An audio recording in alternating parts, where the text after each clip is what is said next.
to the Mathleague Media YouTube channel. Today we're going to talk about how to solve problem 12221, spread number 29, which was back in their first elementary school release of the 2021 to 2022 school year. The problem states as follows. A dodecagon is formed by removing 4 squares of side length 60 from a square of side length 289, as shown below. What is the side length of the largest possible square that lies entirely on or in this dodecagon? And our answer choices are right here. So our first thought probably would be to think about the square that I'm drawing in dotted lines here. I mean, this square most definitely fits inside of the dodecagon, and it's quite easily visible as well. And the side length of this square here would be 289 minus 2 times 60, because we have to get rid of the 60s over here, and that is, let's write that down, 289 minus 120, which is equal to 169. Now, a square side length 169 is not in the answer choices. In fact, all the answer choices are bigger than this square. So we have to think of something else. Well, one thing we haven't made use of yet are these flaps of rectangles over here. So let's just get rid of this so that it's not blocking anything. Okay, so how can we deal with these flaps, basically? Well, one thing we can maybe think of is trying to draw a triangle such that we have a right angle there.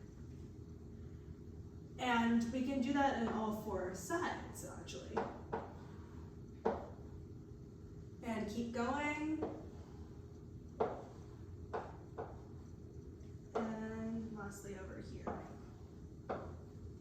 So now the question is, we've just drawn this rectangle here. Do we know that it's a square? Well, it turns out that it is a square. And why? Well, we have this thing 60, and then let's say x and y here.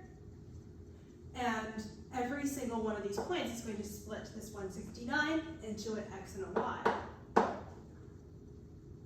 Y and then x, and then y and then x. And then we can use something called the Pythagorean theorem to find out what these lengths are. Okay, cool. So what do we have now? Let's see what the Pythagorean theorem can give us.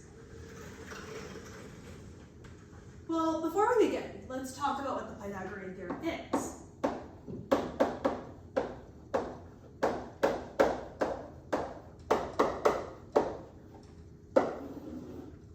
So, if we're given a right triangle,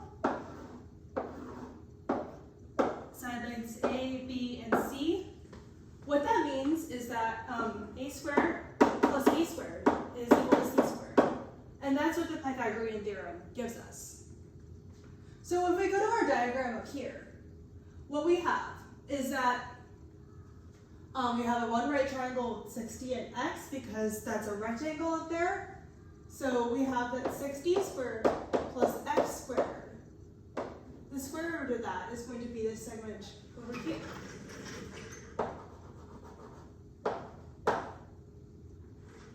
And let's just call these z and w. So that's going to be equal to z, is the square root of 60 squared plus x squared. Okay. Then we also have that the square root of 60 squared plus y squared is equal to w.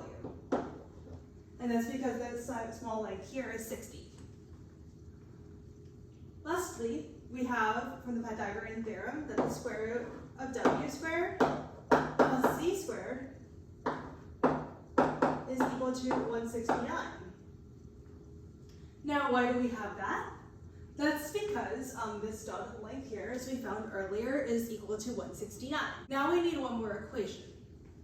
Notably, we don't care about x and y because, well, they don't tell us anything about the length of the square, side length of the square, which is what we want. We want z plus w. So what we can use is the area of this triangle. Now, the area of this triangle is always half base times height. So if we use this, the z and w as our legs, then we have that 1/2 times z times w equals, well, this can also be a base with a height here, and that height is 60, and that's 169. So that's going to be 1/2 times 60 times 169.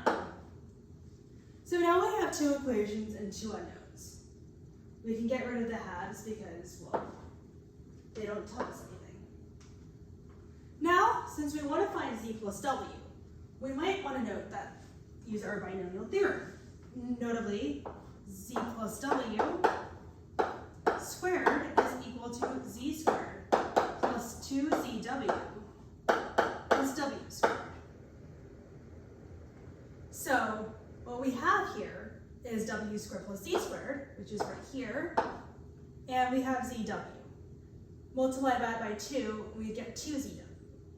So that's going to be equal to 169 squared plus 2 times 60 times 169. All right, so time to do arithmetic. So now our answer is as follows. Z plus W is the square root of 169 squared plus 2 times 60 times 169.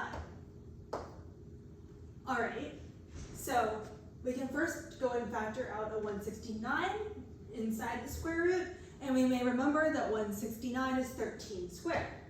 So that's going to be 13 times the square root of 169 plus 2 times 60, which is equal to 13 times 169 plus 120, and we may notice that this is equal to 289 inside the square root. So z plus w is going to be equal to 13 times 17. And 13 times 17, if we use our difference of squares, we may notice that that's equal to 15 minus 2 times 15 plus 2. And that is equal to 15 squared minus 2 squared, which is 225 minus 4, or 221. And our answer is... Thank you all for watching. Hi everybody, this is Tim. Hope you're enjoying our videos. If so, you know what to do: like, subscribe, turn on notifications, all that sort of thing. But what I'd really want to invite you to do is to send us an email at media@mathleague.org. Tell us which problems you'd like to see us cover next in our video series. Take care and see you in the next video.